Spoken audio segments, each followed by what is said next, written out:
Hey everybody, welcome back to the channel. Hope you're having a good day. I am here with a wizard now from the base game of Massive Darkness 2, and this is Valdis, who is zenithal primed with Mechanicus Standard Grey and White Scar from Citadel Primers. And we're using contrast paints on this miniature, so we're starting off with the Briar Queen Chill for her skin. And I was debating the whole time if I should do something else with this skin. I was going to put some Druchii Violet, some Nuln Oil on top after. I don't know. What do you guys think? You'll see at the end. Let me know if you think I should have put something on top of that chill. Black Templar is our next contrast. Now we're going to be doing those long boots. We're going to be doing her bustier. I think that's what it's called. The thing that wraps around her anyways on her stomach, her chest, her back, and all that. I chose Black Templar over the Black Legion, just because the Black Legion is very just one color, doesn't do much of a shading here. I wanted to get a little bit of the highlights. So I call this a zenithal highlight. It's not your typical one because it's not black paint then a white, and I didn't do the slap chop method on these. I'd already primed them before hearing about that, but I primed them with the Mechanicus Standard Grey and then the white, the Scar, just so that we can get a little transient of light and dark, not over the top light and dark. Next is some Leviathan Purple, and I believe this is one of their new contrast paints. This is one where you might want to thin down either with water or with some medium, because it's just purple. There isn't much highlight, a little bit. Maybe with the black and white it would have been a better highlighting. This just seems to just cover the entire thing, whether it's gray or white, it doesn't make a difference. It is a tad darker on the inside part of her skirt, as you'll notice as we go along here. Her robe I should say. But for the rest of it, it pretty much just stays exactly the same color. There isn't really much of a gradient going on there. Anyways, I'll let you guys watch this, and if you're enjoying the wizards, and if you're enjoying all the Massive Darkness 2 miniatures, please hit that like button and comment down below what you're working on. And also, if you're new to the channel, welcome, and hit that subscribe button. It'll be much appreciated. We're well on our way to 1,000 subscribers.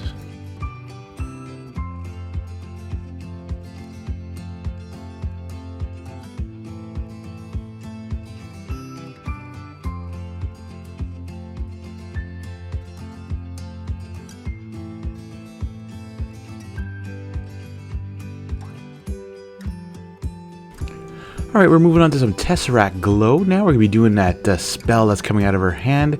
Now, in the artwork, it was more like a blue-white, but because of her skin color, I didn't want to like mix it up, so I went with the Tesseract Glow, and I'm going to do a little something special with it later to really make it pop. Now, I mean, I could have done the OSL with this, but I'm still not prepared for that yet. Zenithal Blue now just to do those little gems on her knee pads. Some Banshee Brown now to do all the strappings around the edges of her boots and her bustier.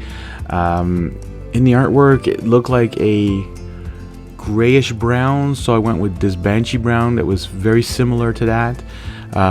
It's more like a highlight. Don't put too much on your brush. You can also let it be quite thin if you want, and then the black underneath will come through a little bit as well.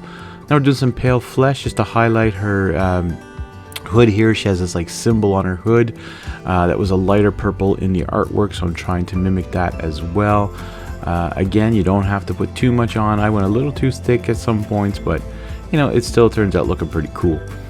Alright, moving on to Oozing Purple. Now we're going to dry brush this onto her cape, and this is one thing I find weird. I don't know if there is one, but I don't have it, and I have almost I think I have every single dry paint from Citadel Colour. There was no purple dry paint. I don't get that. There's no light purple. I was sure there was a lilac or something like that. Anyways, we're using some Chainmail Silver now by Vallejo. This is a game color of theirs, not a model color, and they have so many different names for their paints. But I'm doing the entirety of her staff. Even though in the artwork there's a different color on parts of it, you'll see why after I'm doing the whole thing with this silver first of all. A little gloss varnish here on the spell there, so on that Tesseract Glow, and on those two little gems on her knee pads. Now, I've heard recently, and I know this is old, Art Coat by Citadel Technical. Have people used that? Does it work better than a gloss varnish from Army Painter? Let me know in the comments. Retributor armor now. So as you can see, we're doing like some highlighting areas on that staff. She had like this twisty golden thing at the tip and near the bottom part as well, just some little gold. And you can see that the gold kind of pops a little bit more being on top of the silver. It gives it even more of a shine. And again here, should I have used a shade? Should I have put Nola? Should I have put something else on? I don't know. Now you guys get to see how I do the base on this one. This is called Sandy Desert.